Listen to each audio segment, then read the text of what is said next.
نہ نبی کریم صلی اللہ علیہ وسلم نے ارشاد فرمایا، نہ صحابہ کرام کے عمل میں کہیں اس کا کوئی دور دور کوئی نشان نظر آتا ہے، مگر یہ حیراتی بات، اور اس کو فرض اور واجب سے زیادہ ضروری قرار دے۔ کوئی پوچھے بھائی حلوہ نہ پکاؤ، یہ بدعت ہے، ارے بھائی حلوہ پکانے میں کیا ہے، حلوہ کوئی حرام چیز ہے؟ تو یہ جواب، ارے بھائی حلوہ حرام کوئی چیز نہیں، روز پکاؤ، لیکن شب برات کو خاص طور پر حلوے کے لیے مخصوص کر لینا اور اس کو فرض قرار دینا اور واجب قرار دینا، کوئی نہ پکائے تو بلاغت کرنا، یہ اپنی طرف سے دین میں اضافہ ہے جو اللہ تعالیٰ کو گوارا نہیں۔ تو ایک تو یہ شگوفہ چھوڑ دیا شیطان نے۔ دوسرا اس سے زیادہ خراب کہ بھائی شب برات میں آتش بازی ہونی چاہیے، الیاذ باللہ، اس میں لاکھوں روپیہ آگ میں جلا دیا آتش بازی کرنے سے۔ آتش بازی ہو رہی ہے اور آپ جانتے ہو کہ اس آتش بازی نے جانے کتنے بے گناہوں کی جان لی ہے۔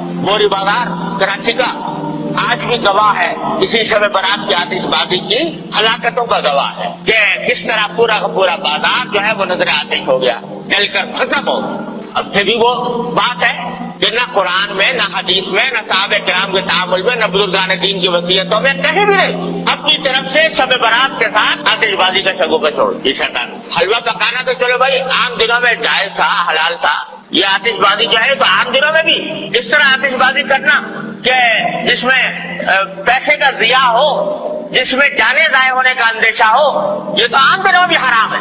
تو اس مبارک رات میں جس میں اللہ تعالیٰ گناہوں سے مغفرت مانگنے کو فرما رہے ہیں، جس میں دعائیں مانگنے کو فرما رہے ہیں، اس میں یہ کام کرنا تو اتنی بڑی بری بات ہے، یہ چھوڑ دیں۔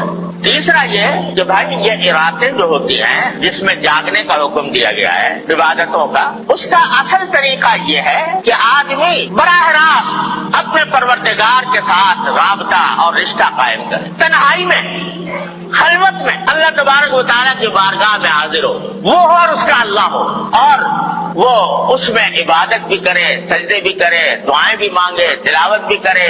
جتنا آدمی خلوت میں، تنہائی میں اللہ تبارک و تعالیٰ کی عبادت کرے گا، اتنا ہی اللہ کے ساتھ مضبوط تعلق پیدا ہوگا، اتنا ہی اجر و ثواب ملے گا، اتنی دعائیں انشاءاللہ قبول ہوں گی۔ لیکن بعض اوقات یہ بھی ایک قصہ کھڑا ہو گیا کہ اس میں جلسوں کا سلسلہ شروع ہو گیا، جلسے ہو رہے، راتیں جو ہیں وہ جلسے کی انتظامات ہی میں صرف ہو رہی، کھانے پک رہے ہیں، دیگیں چڑھ رہی ہیں، دعوتیں ہو رہی ہیں، تو نتیجہ یہ کہ وہ اوقات جن کا لمحہ لمحہ قیمتی تھا وہ جلسوں کے انتظامات میں صرف ہو رہا ہے، دیگیں چڑھ رہی ہیں، کھانا پک رہا ہے اور لوگ دعوتیں کر رہے ہیں۔ ارے بھائی یہ اللہ نے رات عطا فرمائی ہے، یہ اس کا جتنا بھی حصہ موقع مل جائے، اچھا تو ہے کہ پوری رات پوری نہ ہو سکے، جتنا موقع مل جائے گوشہ تنہائی میں اپنے اللہ سے رابطہ قائم کرو، جیسا کہ نبی کریم صلی اللہ علیہ وسلم نے فرمایا۔ تو اس میں نمازیں، نفل نمازیں پڑھے، لمبی لمبی صورتیں اگر یاد ہیں وہ پڑھے، دعائیں کریں، مناجات مقبول دعائیں، نبی کریم صلی اللہ علیہ وسلم کی دعائیں وہ کریں، اپنے ذات کی دعائیں کریں۔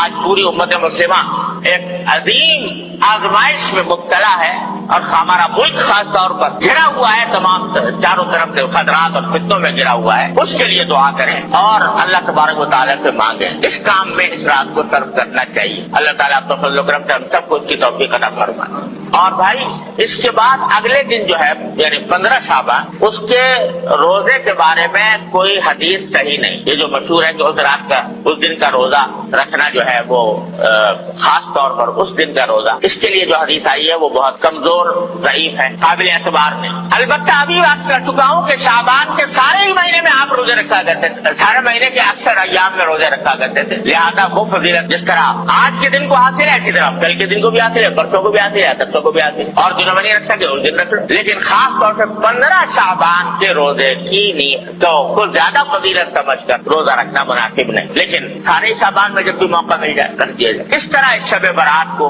اس رات کو گزارنا چاہیے، اللہ تبارک و تعالیٰ سے دعائیں کرنی چاہیے۔ البتہ ایک بات اور سمجھ لیجئے، ایک روایت میں آتا ہے کہ اللہ تعالیٰ اس رات کے بارے میں بھی آتا ہے، شب قدر کے بارے میں بھی آتا ہے کہ اللہ تعالیٰ اس رات میں اتنے لوگوں کی مغفرت فرماتے ہیں جس میں قبیلہ قبیلہ کلب کی بکریوں کے بال، آپ نے یہ فرمایا قبیلہ کلب بہت بڑا قبیلہ تھا، ان میں بکریاں بہت ہوتی، ہر بکری کے جسم پہ بال بہت ہوتے، تو سارے قبیلے کی بکریوں کے بال جتنے ہیں اتنے انسانوں کے لگا ہے مغفرت ہوتا، مگر فرمایا دو آدمیوں کی مغفرت ہے، اللہ بچائے۔ ایک وہ جو کسی مسلمان سے کینہ رکھتا ہو، کسی مسلمان کینے کے معنی یہ کہ اس کی بدخواہی پر آمادہ ہو، بلا وجہ اس کو برا سمجھ کر اس کو تکلیف پہنچانے اور اس کو ذلیل کرنے کی فکر میں رہتا ہو، اللہ بچائے۔ ایک تو اس کے گناہ معاف نہیں ہوتے، اور ایک فرمایا وہ جو اپنے پاجامہ، شلوار، پتلون جو بھی پہنے ہوئے ہے اس کو ٹخنوں سے نیچے لٹکائے، اللہ بچائے، تو اس کے بارے میں بھی حدیث میں آتا ہے۔ لہذا اس کا اہتمام کرنا چاہیے، ہمیشہ ہی کرنا چاہیے کہ اللہ تعالیٰ کسی مسلمان کے خلاف دل میں کینہ رکھنے سے محفوظ رکھے۔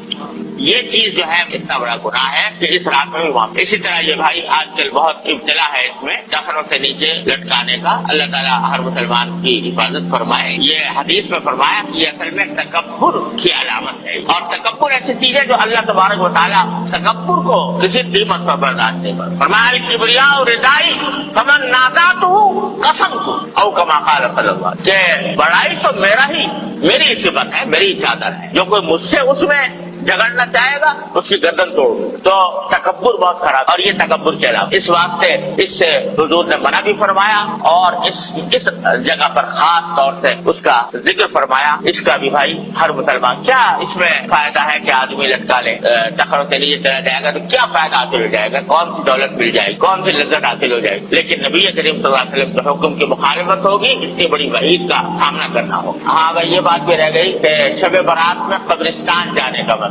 ایک مرتبہ ایک روایت میں آتا ہے کہ ساری حیات طیبہ میں رسول کریم صلی اللہ علیہ وسلم ایک روایت میں ہے، وہ سند سے زیادہ مضبوط بھی نہیں ہے، لیکن بہرحال اس میں آتا ہے کہ آپ جنت البقیع تشریف لے گئے اور وہاں پر دعائیں فرمائیں، قبلہ روح ہو کر دعائیں فرمائیں، لیکن یہ ساری زندگی میں ایک ہی مرتبہ یہ واقعہ ہے، آگے پیچھے ہر سال جانے کا کوئی معمول نہیں تھا۔ لہٰذا اگر کوئی شخص جائے اس نیت سے کہ ایک مرتبہ حضور تشریف لے گا میں بھی چلا جاتا ہوں تو کوئی حرج نہیں، لیکن اس کو ایک مستقل سنت قرار دینا کہ ہر سال جانا ضروری ہے، یہ سمجھنا درست نہیں۔ اس طرح اگر کوئی شخص اگر جا کر اپنے مردوں کے حق میں دعائیں کرے، اپنے حق میں دعائیں کرے تو اس میں کوئی مذائقہ بھی نہیں،